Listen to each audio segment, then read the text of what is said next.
जय श्री श्याम भक्तों, स्वागत है आपका आपके इस चैनल में जिसका नाम है भाव आपके स्टोरी मेरी। तो भक्तों, अगर आपको लगता है कि कोई आपके साथ गलत कर रहा है, उसे प्रभु सज़ा नहीं दे रहे, उसके कर्मों की सज़ा उसे ज़रूर मिलेगी। जब प्रभु न्याय करते हैं ना, तब उसकी कल्पना भी आप नहीं कर सकते। उनकी लाठी जब पड़ती है तो उसमें आवाज़ नहीं होती, लेकिन सब कुछ तबाह कर देती है। इसलिए मैं हमेशा कहती हूँ कि जो भी हारे हुए की मदद करता है, बाबा श्याम की असीम कृपा उस पर होती है। जो हारे हुए को, दुखियों को, गरीबों को, बेजुबानों को परेशान करता है, सताता है, बाबा श्याम उसे भी कहीं का नहीं छोड़ते, क्योंकि वह हारे के सहारे हैं। जो भी व्यक्ति हारा हुआ उनके दरबार में पहुंच जाता है, बाबा श्याम उसको कभी खाली हाथ नहीं लौटाते। आज ऐसी ही कहानी आपको सुनाने वाली हूँ, एक ऐसा चमत्कार जिसे सुनकर आपको पता चल जाएगा कि बाबा श्याम के भक्त को परेशान करने पर खुद बाबा श्याम उन्हें क्या सज़ा देते हैं। वीडियो पसंद आए तो प्लीज़ वीडियो को लाइक कीजिएगा। चैनल पर पहली बार आए हैं तो चैनल को सब्सक्राइब करना ना भूलें, बेल आइकन को ज़रूर प्रेस करें। तो चलिए शुरू करते हैं आज की वीडियो। ये कहानी एक छोटे से परिवार की, जिसमें दो भाइयों की जॉइंट फैमिली थी। एक का नाम लखन और दूसरे का नाम विवेक। लखन की शादी को 20 साल हो गए थे, विवेक की शादी को 15 साल। लखन के 2 बच्चे थे, एक बेटा और एक बेटी, लेकिन विवेक की कोई औलाद नहीं थी। इसी बात से लखन और उनकी पत्नी बहुत खुश रहते थे कि हमारे औलाद है और इसके कोई औलाद नहीं। एक दिन विवेक और उनकी पत्नी कहीं जाने की तैयारी कर रहे थे। उनके भाई लखन ताना कसते हुए पूछने लगे कि आज कहाँ जाने की तैयारी हो रही है। विवेक ने कहा, मैं घाटू धाम जा रहा हूँ, क्योंकि आज मेरे दोस्त के परिवार वाले जा रहे हैं, मैं उन्हीं के साथ जा रहा हूँ। मैं और मेरी पत्नी दोनों जा रहे हैं। लखन गुस्से में बोले, वहाँ जाकर अपना समय क्यों बर्बाद करता है? क्या मिलेगा वहाँ जाकर? खेतों में काम करो, खेतों का सारा काम तुम्हें ही करना पड़ेगा। तब विवेक ही सारा काम करते थे। पत्नी कहने लगी, भाई साहब जाने दीजिए ना, वह परिवार जा रहा है, गाड़ी बुक करके हम उनके साथ जाएंगे, हमारा पैसा नहीं लगेगा, इसलिए हम जा रहे हैं। और हम वहाँ बाबा श्याम से एक मन्नत भी मांगने जा रहे हैं कि हमें भी औलाद दे। लखन ने डांटते हुए कहा, औलाद होनी होती तो 15 साल में ही हो जाती। तू बांझ है और बांझ ही रहेगी, तुझे औलाद नहीं होगी। अब कोई उम्मीद मत रखो, बकवास बंद करके अपने अपने काम करो। दोनों उनके दोस्त तब तक घर पहुंच जाते हैं। वह कहने लगे उनके दोस्त विवेक से कि तू तैयार नहीं हुआ, गाड़ी आने वाली है, मैं तो देखने आया था कि तू तैयार हुआ या नहीं। विवेक जी दुखी मन से कहने लगे, नहीं यार, हम नहीं चल पाएंगे। उनके दोस्त चौंकते हुए पूछने लगे, क्या हुआ, क्यों नहीं जाओगे? आज का ही दिन तो हमने तय किया था जाने के लिए, और तू भी कह रहा था कि हाँ चलेंगे, लेकिन अब मना कर रहा है, क्या बात है? विवेक ने कहा, भाई साहब ने मना कर दिया है, तू चला जा, मैं नहीं जाऊंगा, क्योंकि भाई ने मना किया है। और अगर उनसे बिना पूछे गया तो वह बाद में डांटेंगे। लेकिन फिर उनके दोस्त उनसे कहने लगे कि चल, कोई पता नहीं चलेगा, क्योंकि पास में ही है, जयपुर से 3-4 घंटे का रास्ता है, हम रात तक वापस आ जाएंगे, उन्हें पता नहीं चलेगा। चल दर्शन करके आ जा, अपने लिए मन्नत कर, इतने दिन से बच्चे की किलकारी नहीं गूंजी है तेरे घर में, तू अपने बच्चे के लिए मन्नत मांग ले जा। तब उनका दोस्त कहने लगा कि उन्हें कुछ मत बताना, तुम लोग दर्शन करके चले आना। विवेक जी उनकी पत्नी ने कहा कि चलो ठीक है, खेत का काम लेकर निकल पड़ते हैं और उनके साथ चलेंगे। बाबा श्याम का दर्शन कर लेंगे और शाम को रात तक हम आ जाएंगे, पता नहीं चलेगा। बाबा श्याम का जयकारा लगाते गाड़ी में बैठ जाते हैं और चले जाते हैं। सभी लोग पहुंच जाते हैं घाटू धाम और वहां प्रसाद चढ़ाते हुए एक अर्जी लगाते हैं। विवेक जी और उनकी पत्नी ने मन्नत मांगी अपनी औलाद के लिए। फटाफट दर्शन करके वह सब निकल पड़ते हैं वापस घर के लिए। रात तक घर पहुंचते हैं। घर पर उनके भाई लखन उनसे कहने लगे, इतना देर कैसे हो गई खेत से आने में? उनकी पत्नी चिल्लाने लगी, घर में खाना कब बनेगा? की पत्नी फटाफट खाना बनाने लगी। खाना पीना सब ने खाया, रात ज़्यादा हो गई। विवेक जी और उनकी पत्नी ने सोचा उनकी पत्नी ने सोचा भाई साहब और दीदी बच्चों को भी प्रसाद दे दूं, प्रसाद को सभी में बांटकर खाना चाहिए। उनके पति ने भी कहा कि हाँ ठीक है, भाई साहब का गुस्सा भी अब ठंडा हो गया होगा, दे देते हैं प्रसाद। विवेक जी प्रसाद लेकर बच्चों को देते हैं। लखन पूछने लगा कि कहाँ का प्रसाद है। विवेक जी कहने लगे घाटू धाम का प्रसाद है। लखन भड़क गया और घर में बहुत कलेश हो गया।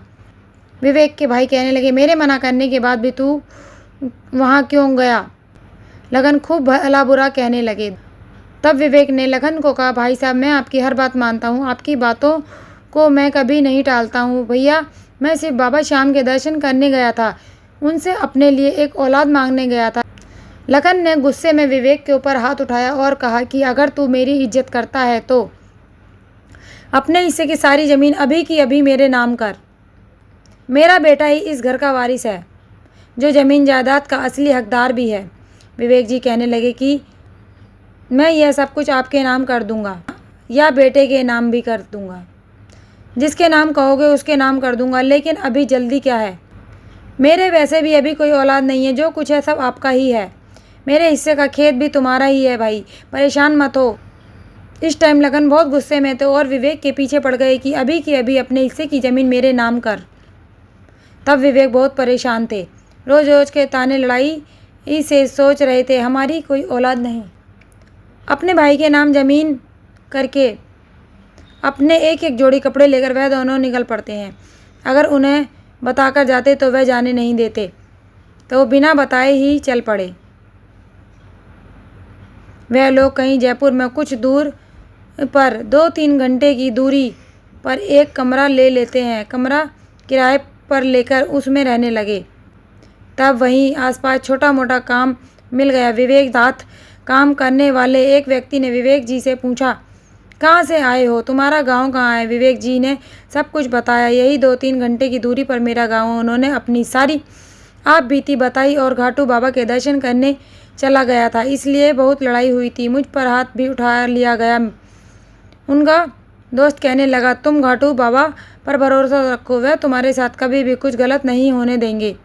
तुम उनकी रोज़ पूजा करो, उनसे प्रार्थना करो, वह तुम्हारा हिस्सा तुम्हें ज़रूर दिलाएंगे। विवेक जी और उनकी पत्नी बाबा श्याम की रोज़ पूजा करते। 2-3 महीने बाद उनकी पत्नी तबीयत बहुत ज़्यादा ख़राब हो गई, उल्टी रुकने का नाम नहीं ले रही थी। विवेक जी डॉक्टर के पास गए तो बताया कि आपकी पत्नी माँ बनने वाली है। विवेक जी बहुत खुश हुए। उनकी पत्नी विवेक जी बाबा श्याम का लाख लाख धन्यवाद कर रहे थे। बाबा श्याम ने मेरी सोनी गोद भर दी, उनकी कृपा मुझ पर हुई है।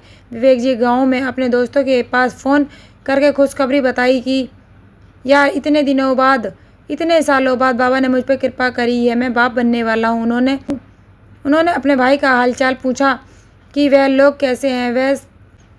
तब वह दो जो विवेक के साथ घाटू श्याम गए थे वे उसे बताने लगे कि तेरे हिस्से की ज़मीन तेरे भाई ने बेच दी है, तुझे बंटवारा कर लेना चाहिए था। तब यह खबर सुनकर विवेक जी को बहुत दुख हुआ।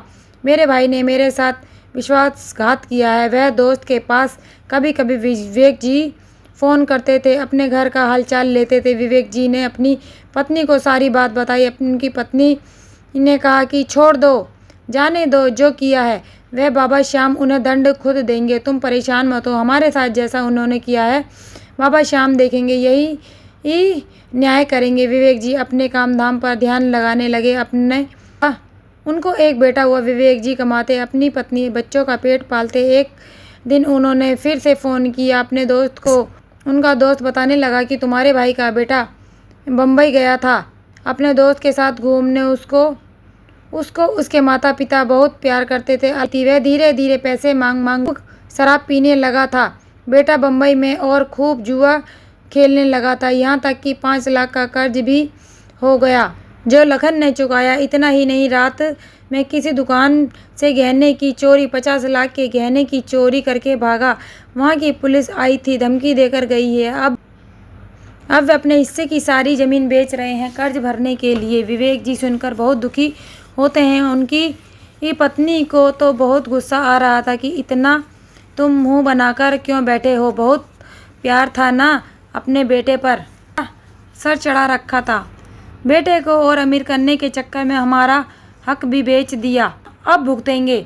बाबा श्याम के घर देर है अंधेर नहीं, घाटू वाले की लाठी पड़ी उन पर, वह जैसे किए उन्हें वैसा मिला। विवेक जी बहुत दुखी थे, उनके सगे भाई थे, वह उनके साथ बहुत गलत हो रहा था। उनको तो दुख होना बनता ही था क्योंकि भाई जो थे।